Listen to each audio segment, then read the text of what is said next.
PTSD, or post-traumatic stress disorder, has been commonly known in the United States today. While most people tend to think of this disorder as only affecting the military, our servicemen and women who are overseas and experiencing traumatic events or witnesses to traumatic events, it can happen to anyone here at home as well. Anyone who has experienced or witnessed a traumatic event can be subject to symptoms of PTSD.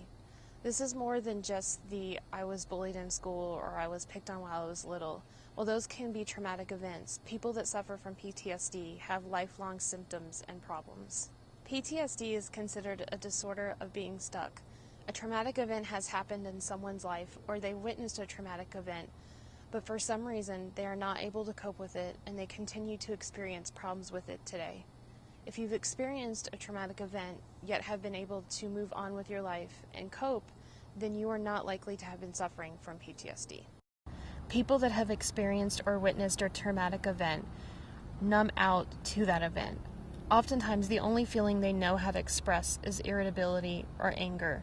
Loved ones of those who have experienced a traumatic event often say they are cold and unfeeling, especially in comforting ways when we're talking about spouses, significant others. They don't feel like their loved one is as caring or shows as much emotion as they used to before the event.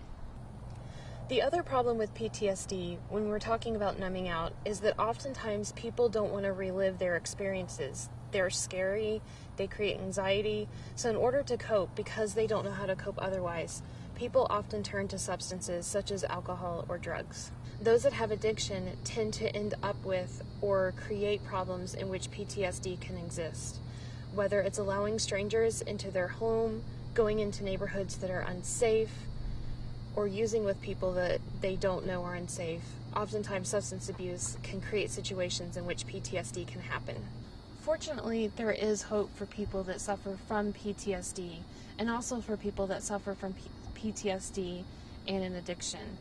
Those two treated together have a better outcome than either one treated alone. Cognitive behavioral therapy, or CBT, is one of the most well-known, evidence-based, and clinically appropriate treatments for both PTSD and substance abuse.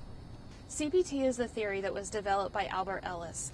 And Albert Ellis said that basically people that have experienced trauma, people that experience addiction, really people in general, all have this set of irrational beliefs that we hold to be true, even though oftentimes they're negative and false.